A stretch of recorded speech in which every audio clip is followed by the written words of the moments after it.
pengkhianat yang membela mengatakan itu laut tenggelam, itu sawah tenggelam, itu pengkhianat itu. Yang disampaikan Pak Susno ya, beliau ini kan mantan Kabar Reskrim ya, seorang polisi seperti hakim jalanan. Saya miris ya. Jangan bilang saya hakim jalanan. Anda ini bukan, mohon maaf Pak Susno, saya juga melakukan investigasi. Pak Hendra itu punya tanah Pak, 92 hektar, SPPT-nya 80 hektar, terus kemudian sertifikatnya. Bentar dulu Pak Susno, bentar dulu. Bentar dulu Pak Susno. Pak Susno, kita beri kesempatan. Nggak boleh otoriter Pak Susno. Oke, Gus Rofi langsung lanjutkan saja. Saya ini mau cerita. Gus Rofi lanjutkan saja bicaranya. Orangnya waktu itu sertifikatnya dibawa pakai. Jadi tadinya ada tanahnya semua? Tadinya ada tanahnya semua dan betul. Habis semua sekarang? Nah, terus jadi begitu semua? Kami sampaikan kepada pihak. Jadi habis semua airnya? Habis semua kepada pihak. Tanah 92 hektar? Habis semua. Kemakan ombak semua? Kemakan ombak semua. Selama berapa tahun? Nah, untuk tahunnya kami tidak tahu ya. Surat tanahnya tahun berapa? Nah, kami tidak ngecek, kami sampaikan. Yang memagar ditangkap, tangkap aja, tangkap, tahan, periksa, termasuk yang beli ditangkap juga, dan tidak-tidaknya segera cekal ke luar negeri. Ini jual negara, laut dijual, sebentar lagi nanti ruang udara dijual. Indonesia yang dijual laut luar negara. Kalau dia katakan itu daratan yang tenggelam, itu bohong besar itu. Nanti akan ada orang yang berusaha menemui saya untuk menyerahkan sejumlah uang. Untuk? Menyerahkan sejumlah uang agar tidak bicara lagi soal pagar laut. Kami didatangi orang yang mengaku utusan PIK 2 gitu. Dan disebut? Sebut dia. Tapi orangnya tahu? Kenal? Saya sangat tahu. Nah, ini komplotan ini adalah komplotan kejahatan ya. Pensertifikatan terhadap harta milik negara. Laut itu nggak ada pemiliknya, kemudian dijual. Maka pembelinya ini persekongkolan tindak pidana pemalsuan, korupsi, dan menjual aset negara. Laut dijual. Sebentar lagi udara. Assalamualaikum warahmatullahi wabarakatuh. Oke, kembali lagi bersama saya di channel Gosip Politik. Apa kabar kalian semua? Semoga sehat selalu ya untuk hari ini. Kasus pemagaran pagar laut sepanjang 30 km di Kabupaten Tangerang semakin memanas saja ya. Meskipun pagar tersebut telah dibongkar dan hampir selesai, tekanan untuk mengungkapkan siapa pelaku di balik pemasangan pagar tersebut semakin meningkat. Nah, di sini saya akan membagikan perdebatan yang sangat panas ya dan sangat menarik antara Gus Rofi dengan mantan KA Bariska Polri Susno Dwi Aji yang membahas soal pagar laut tersebut. Seperti biasa, Gus Rofi ini membela barisan para oligarki tersebut ya, dan langsung diskakmat oleh Pak Susno Dwi Aji. Di sini Gus Rofi dipermalukan habis-habisan dan tak berkutik sama sekali ya. Bahkan Gus Rofi ini melakukan blunder fatal saat berdebat dengan Pak Susno Dwi Aji. Oke, tanpa lama basa-basi, langsung saja kita simak videonya. Kalau ini kan saya katakan berkali-kali sudah terang benderang ya, seperti makan siang pakai lampu petromak ya. Nah, ini komplotan ini adalah komplotan kejahatan ya.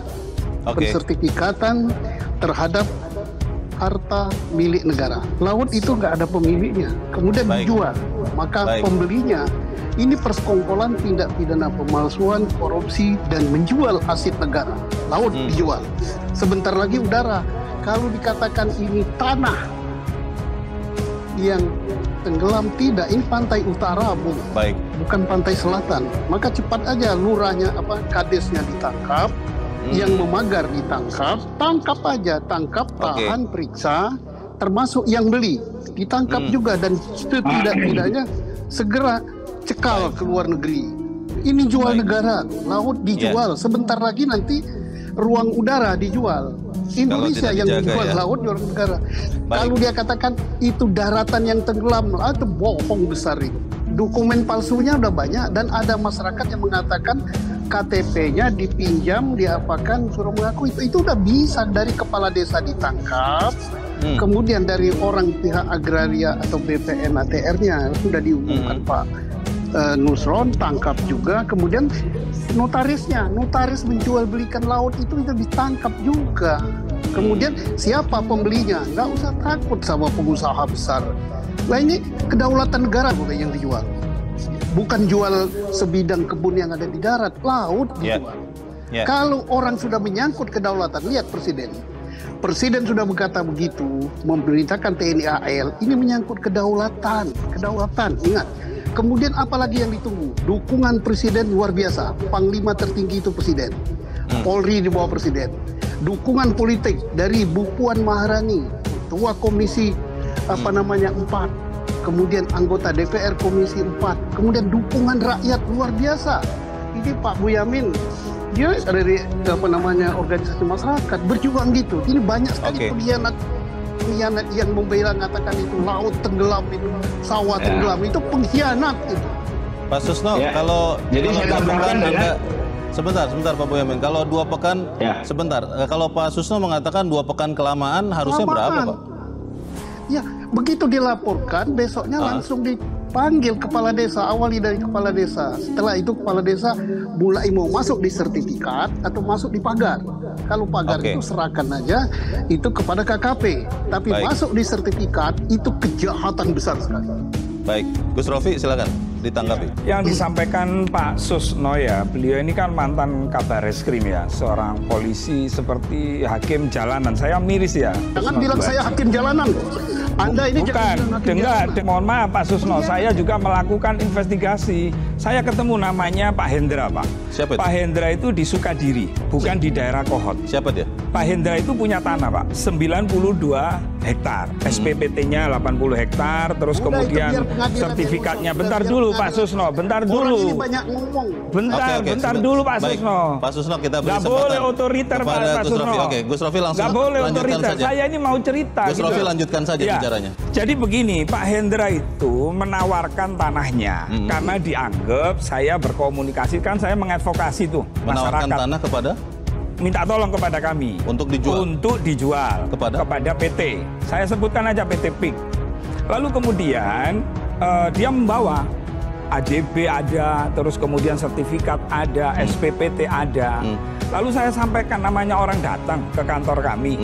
Saya sampaikan kepada pihak PIK, Mas, ini ada orang minta tolong, dia punya tanah, tapi Pak Hendra ini nggak cerita kalau tanahnya itu mengalami abrasi. Di mana? Di Sukadiri. Sukadiri. Itu ada, bisa ditanya itu orangnya. Hendra, Pak Hendra namanya. Saya sebutkan orangnya, waktu itu sertifikatnya dibawa pakai. Jadi tadinya ada tanahnya semua. Tadinya ada tanahnya semua dan betul. Habis semua sekarang. Nah, terus jadi air begitu semua. Kami sampaikan kepada pihak. Jadi habis semua air. Habis semua kepada pihak. Tanah 92 hektar. Habis semua. Kemakan ombak semua. Kemakan ombak semua. Selama berapa tahun? Nah, untuk tahunnya kami tidak tahu ya. Surat tanahnya tahun berapa? Nah, kami tidak ngecek, kami sampaikan. Pihak PIK ngomong, kalau tanah itu mengalami atau berbau air laut, kami tidak siap. Kalau tanah berbau air laut. Berbau air laut. Berbau air laut bagaimana? Ya, seperti kayak tenggelam itu. Oh, tanahnya hilang. Jadi tinggal air lautnya. Karena sampai Pak Hendra itu bilang, nggak apa-apa Gus, dibeli berapa aja yang penting. Tapi ternyata PT tetap nggak bisa, gitu loh. Jadi tidak pernah membeli. Ini fakta ya? ini bisa dihadirkan kok ke Metro. Baik. Gitu. Sejak kami menyampaikan pengaduan ke Mabes Polri, beberapa hari kemudian saya dihubungi seseorang, dan itu saya sangat kenal. Beliau menyampaikan bahwa Gupron sudah masuk radar. Radar? Iya, radar. Saya tidak tahu maksudnya apa. Yang pasti bahwa nanti akan ada orang yang berusaha menemui saya untuk menyerahkan sejumlah uang.